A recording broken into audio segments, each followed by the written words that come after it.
Hey guys, I'm going to do a quick unboxing of this AUKEY dual dash cameras for my car.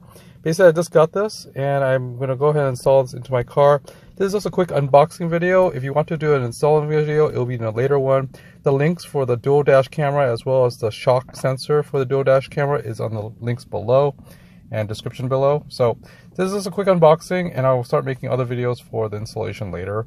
But just opening the box, it's pretty cool. It came wrapped up and stuff as well, and it basically has two 1080p dash cameras for front and rear.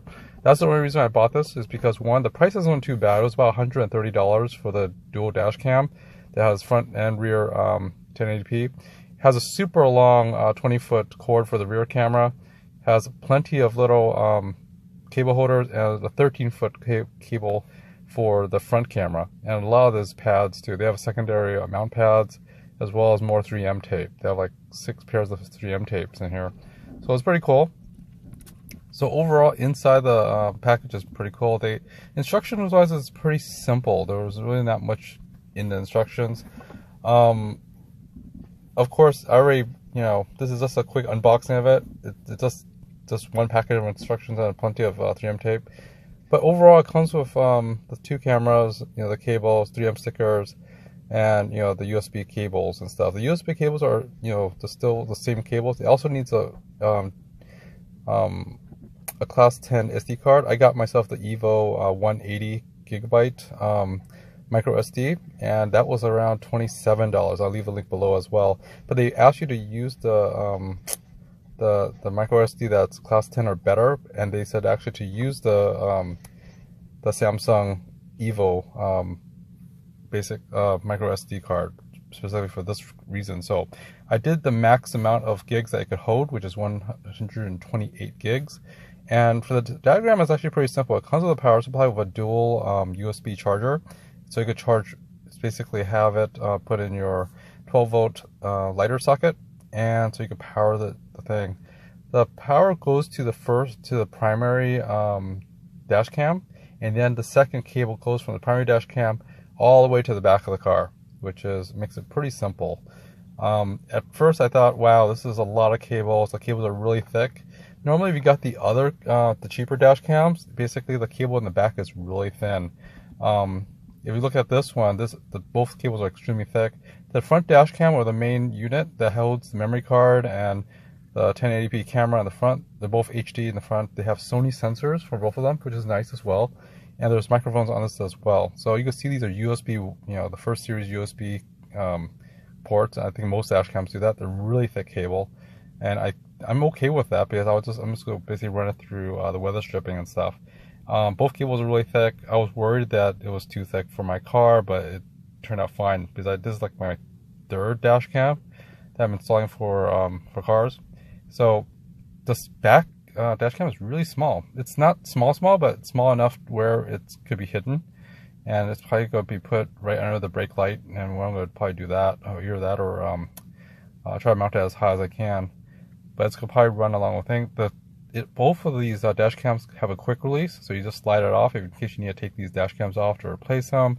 And it uses the same clip as my other manufacturer dash cam. I bought another dash cam. I think it was I don't remember. Check the link below. It was for my Chevy Volt.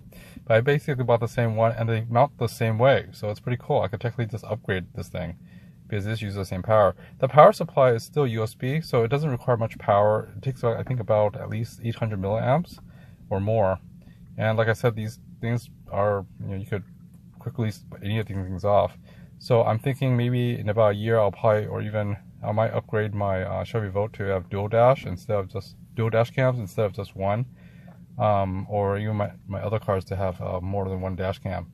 Because I kind of like the dual dash because you actually can see behind you, and so if someone rear ends you, or someone, if you want to do the parking mode, and this is specifically why I bought this one, because you could do parking mode on this, because there's a shock sensor. You can actually buy a AUKEY shock sensor power supply, and that's pretty awesome. So what I did was I just plugged it into a USB outlet just to test this thing out before I install it. I usually like testing out all my wires before spending all the time installing, and realize it doesn't work. So just spent a quick few minutes to test out the wiring, power with a general USB cord, and I started setting it up. And the buttons click pretty well, but they're hidden. I wish they had some sort of tactile feel on it. I did format that card using the camera, and you're supposed to always format, memory cards with the camera. And right now it doesn't have the memory card in there, of course, but I'm just checking out all the cabling. I was just playing around the menus and stuff. So pretty cool. This is 20 feet of thick USB cable, heavily shielded, really nice. I'm not going to unwind all of it. I'm just going to wind like a few feet so I can play with this. And I'm going to just plug against the rear camera to make sure that works. Now, here's the thing. It has an angle for that one, but you could plug it into either way. You could plug it in the straight one to into the main camera, or the angled one into the main camera.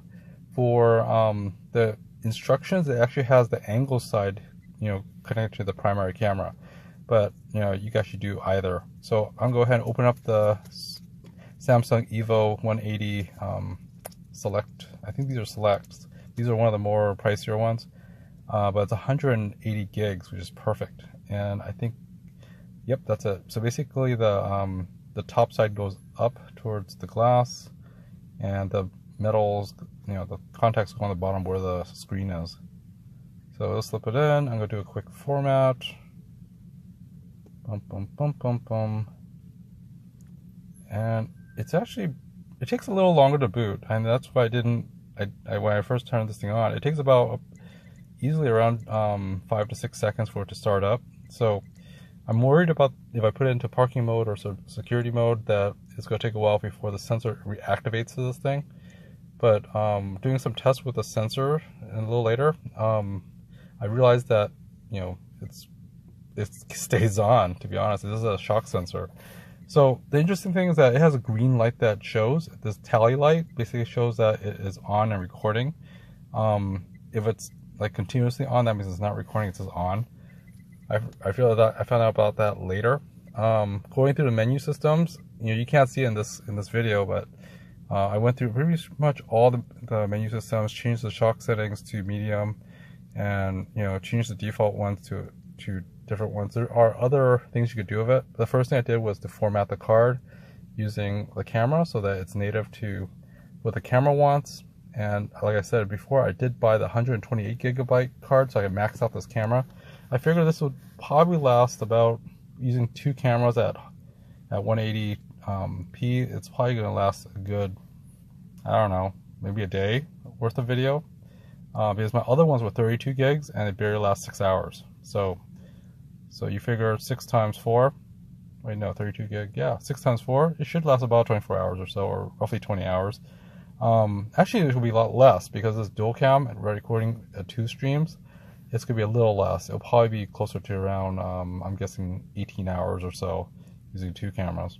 I'm not sure the quality is that much different from each. I haven't tested the video yet, but I don't think I filled the entire card yet. I just got this about a week ago, and I never had time to actually play with it until now and unbox it. So in the next few videos, I will probably post the results and also some real footage. But after this video, I'm going to start installing it and then putting it in, and hopefully in about next week or so, I'll be able to give you an install video as well. But this is just a quick unboxing video and just a quick play with it, make sure I test everything. If you are buying any dash cam, you should always test everything, once you get it out of the box, because you don't want to install all this fun stuff and having to take it all apart again.